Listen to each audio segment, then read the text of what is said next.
Hey, how's it going everybody? It's DJ Sketch and welcome back to the channel. I know it's been a couple weeks since I've made an upload, but the break time is over, so let's go ahead and get back into it. So we're going to go over a few things in the gaming world today, and it's going to be a little bit of a channel update as well too. So first things first, let's talk about, I know we keep talking about this, Modern Warfare. So a game that already goes to time limit as it is. The scores in TDM and kill confirmed have been raised. I have no idea why, because people are still going to sit in corners and ride it out till time. But yeah, I guess they're going to try that out to see what the increased score limit is going to do.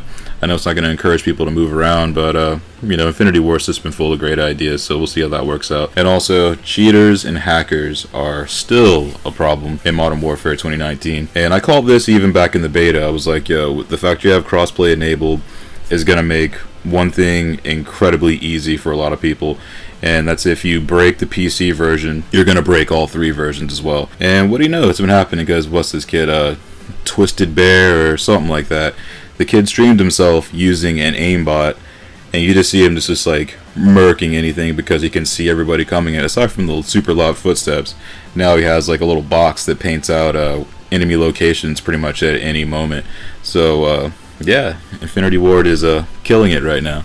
They're making a real solid product out there. I'm so glad I quit playing that game months ago. It's trash, super trash. But anyway, aside from all that, and also COD 2020 has still yet to be announced. There is no new updates except for a possible alpha leak, but that's not even worth covering because it's not confirmed. It's nothing that's concrete, and there's still no info about that game. I'm wondering if they're gonna say anything at all like this month, because it's looking kind of dire. Willing to bet it's going to be COD 2021, even though that's not necessarily a bad thing, so we'll see what happens with that. Also, in other news, actually a couple things with Destiny. Destiny, during the Iron Banner just a couple weeks ago, actually hit nearly 1 million players as soon as it was announced skill-based matchmaking was taken out of the Crucible or the PvP activities. And what do you know? As soon as like skill-based matchmaking was taken out, all of a sudden everybody's flocking back to it. And like even Apex Legends was wet in there for a little bit, like, oh man, what do we do? But at the same time, I mean, it's been cool. I mean, Destiny as a whole, honestly, like, especially after not playing it for a very long time, it's been a cool thing to come back to. Also, something else that just came up recently as well, the Beyond Light expansion is going to be delayed but for a couple more months due to reasons, mostly due to the pandemic and things of that sort. So, I mean, I can understand that.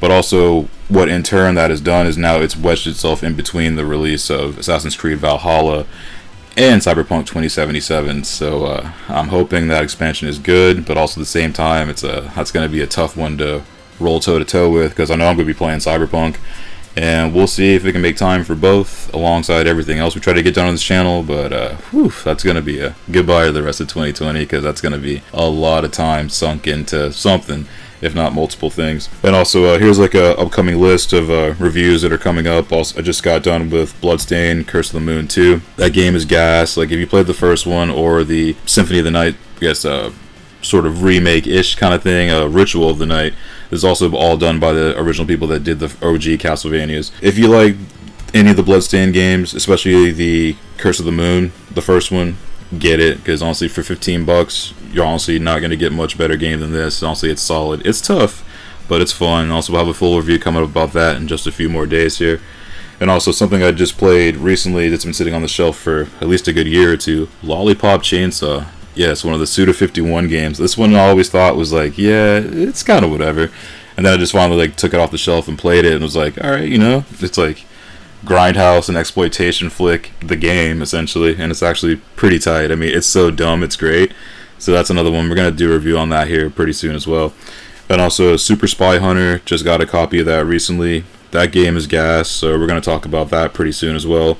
Barai Fighter and also Monster Party are also gonna be reviews coming up as well. So a lot of NES stuff coming down the line here, and some other stuff as well. So I don't want to give away everything just yet, but you're gonna see some more activity here very, very soon. Here's a good one. An update on the ankle. So I've gotten the cast off, stitches are out, and I'm able to move around a little bit. Like, the range of motion is starting to come back a little bit. I haven't gotten to the physical therapy leg of this just yet, but soon. It'll be like about another week and a half. I should be putting full weight down and hopefully walking and we'll see how that goes. So far, it's been doing good. Like, there hasn't been any complications or setbacks, so I've been very cautious about activities as of lately. I'm just glad I can actually play games comfortably, so that's one step in the right direction.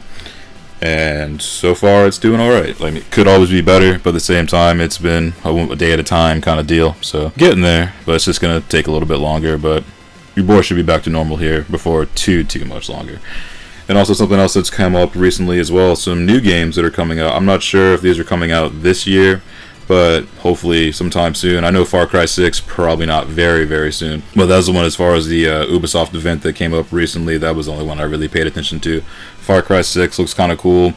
Also, there's been I was almost going to say conspiracy, but it's not a conspiracy. But there's been a theory that's been linked up is could this character that's on the cover of Far Cry 6, is that young V from Far Cry 3? That's funny, that rhymes. We don't know, but at the same time, like, it looks very similar. There's a lot of telling facial features that could lead someone to have that idea or make that assumption. But we'll see here, you know? Because honestly, like, the last few Far Cries, like 5 was okay. It was better than New Dawn.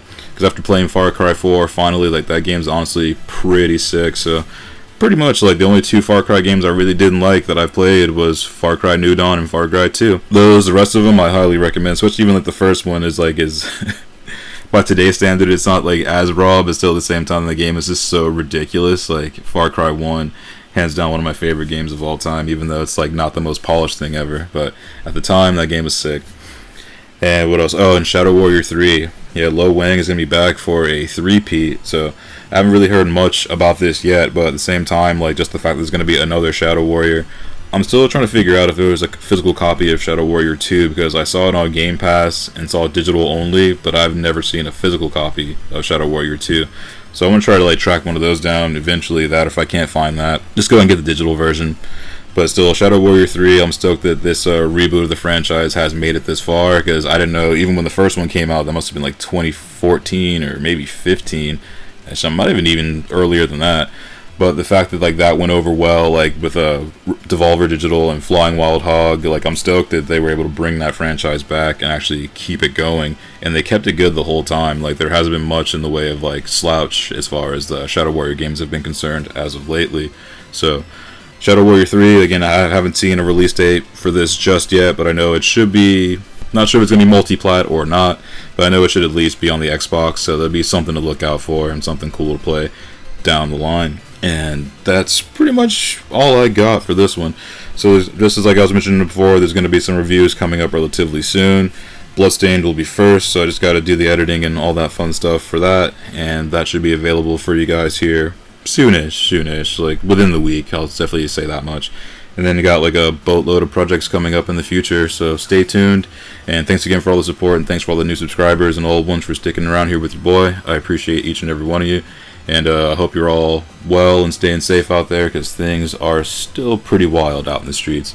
But just taking it one day at a time, and do what you can to keep yours and the things you care about safe. And that's all I got. I'll see you on the next one. Take it easy.